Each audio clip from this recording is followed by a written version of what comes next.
Hello guys, this is Akshay JH, and in previous part we created the sign up method for our blog app. But in this part what we're going to do, we're going to create a login method. And if you guys already know the login method, you still need to watch this tutorial because there is something more in this tutorial that we are going to cover. Not actually the Google and Facebook login, but we will be doing that in the later parts. So first of all, what I want you guys to do is sign out from your account. And next thing that I'm going to do, I'm going to delete the users that we have stored inside the database. I'm going to hit the delete key, and let's just leave a single user inside our uh, auth library here. So what I'm going to do next is I'm going to go to my Android Studio and I'm going to create a new activity. So this activity is going to be a blank activity, and I'm going to empty activity, name it login activity. Hit enter, let it create. Then inside the login activity, I'm going to insert two fields. One is going to be the email and a password.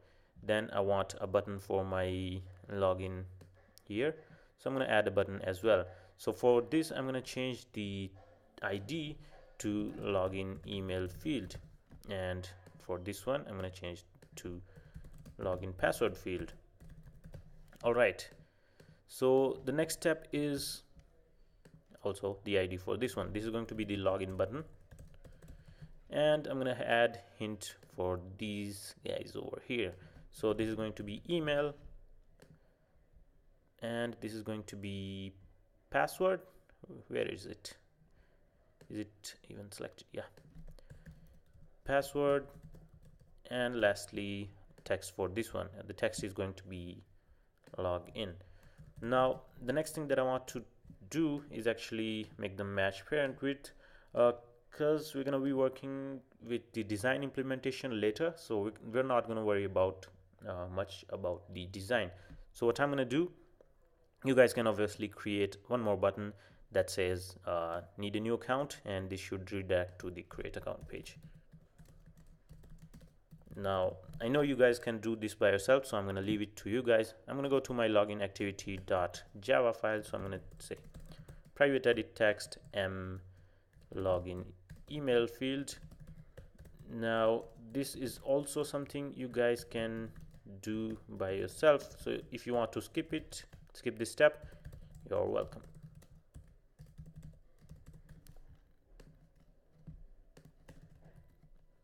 All right, so m login password field, edit text, find view by ID, login password field. All right, m login email field,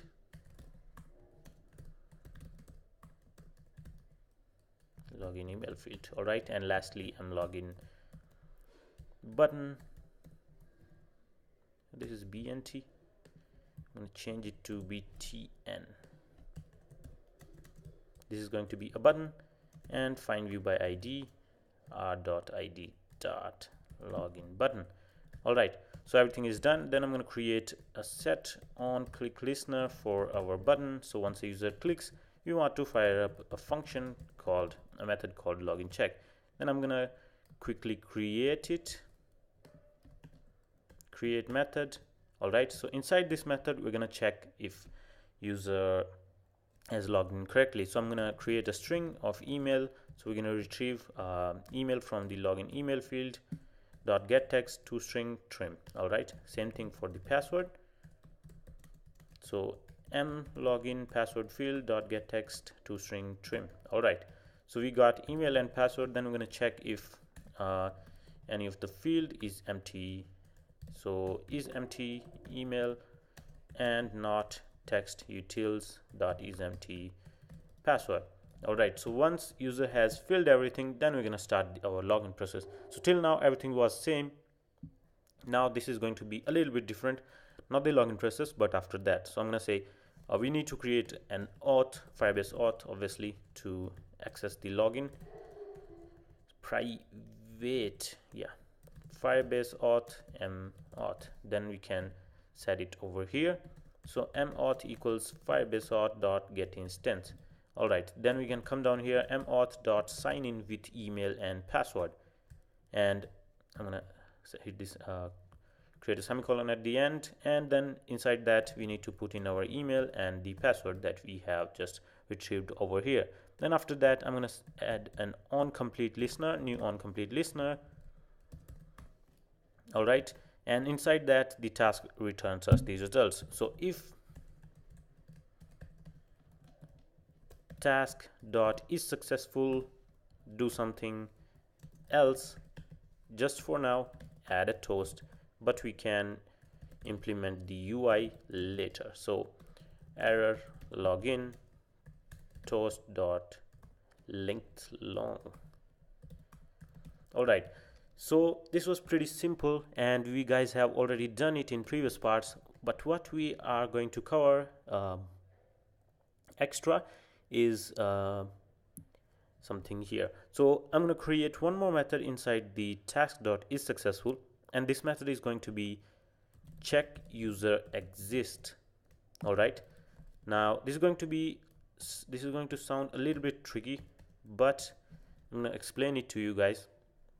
So this is actually going to check the user if they exist or not, but as you guys may already know, if you create a user, they will already be existing over here. So what actually we are focusing right now is it will check if the user exists in the database or not. Now many of you guys may already be thinking that if we are creating an account, we are obviously adding it to the database, but actually that's not the truth. The truth is, if you are signing with Google or Facebook, the user won't be existing over here by the start. So what you actually need to do, if you are signing it with Facebook or Google, you need to actually check if the user exists in database or not. And if it doesn't exist, you need to actually start up a new activity. There it says enter your full name and add a profile picture or something. Then if the user types in, when the user types in everything, fills the form, hit the submit button, then the account is created and the data is stored inside this. So if this sounds a little bit tricky to you guys, don't worry about that. We will be covering it in detail in the parts then by the time that we are creating the Facebook and Google login. But for right now, we need to just check if the user exists or not. So for that, you need to set up the database reference. So m database, and after that m database equals Firebase database dot get instance get reference. This is our root. Then inside that child users, so we're going to check inside the users object.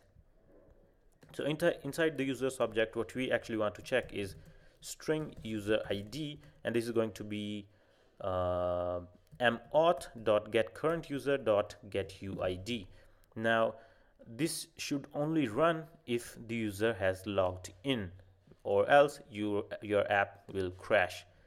So then I'm going to say mdatabase dot add value event listener. So we're going to use add value event listener to check if the user exists in the database or not. Inside this, I'm going to say new value event listener, and there it returns on data change, on data cancel. So on data change, this actually runs real time. So what you can actually do is this returns us the result. So what I'm going to do, if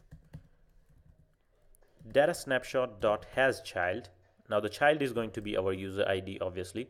So this is going to check if it has the user ID, then do something else, show us some error. Just for now, we're gonna change it to setting up your full account or something. You need to set up your account.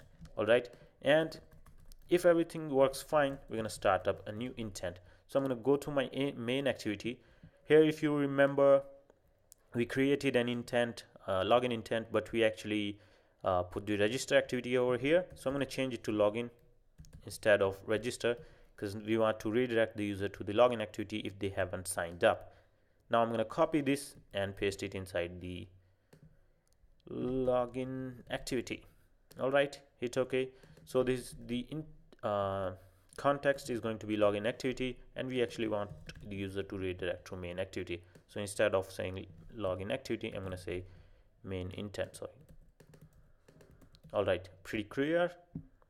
I'm going to run the app, and this is going to perform a full build. Yep, but I have one announcement to make, and this is really good. Now check it out. Okay, I forgot one thing, that you need to change the rules. Also change it to auth not equal to null, so the user who haven't signed up or signed in won't be able to access the database. Now the announcement is we have launched our website and we are online, so you guys can go to tvac.in, go ahead and check out the tutorial section articles. Some cool articles and tips and tutorials are coming soon, and I'll be adding that as soon as I'll get time. And one more thing is that in the next few parts, you can see that I have provided a link for 60 app design pages. You can go ahead and check it out. These are some really cool designs. You can use it to implement to your app. You can see that there are social designs here. Here they are: the chat page, post page, many more stuff. Then I have multimedia and blog. You can check e-commerce and many more things. There are 60 plus pages. If you are willing to buy this is just $28.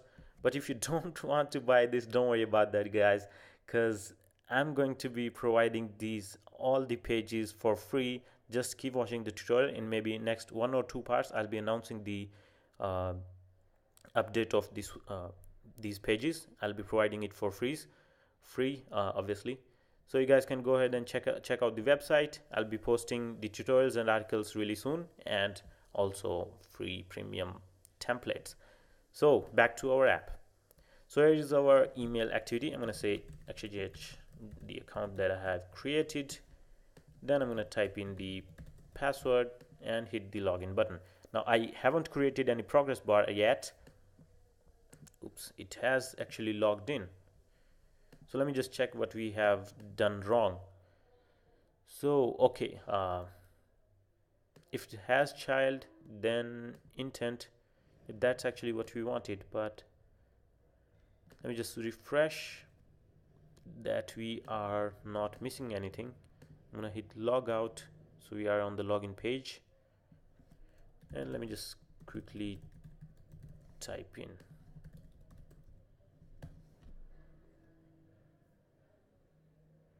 Okay, so I guess we just needed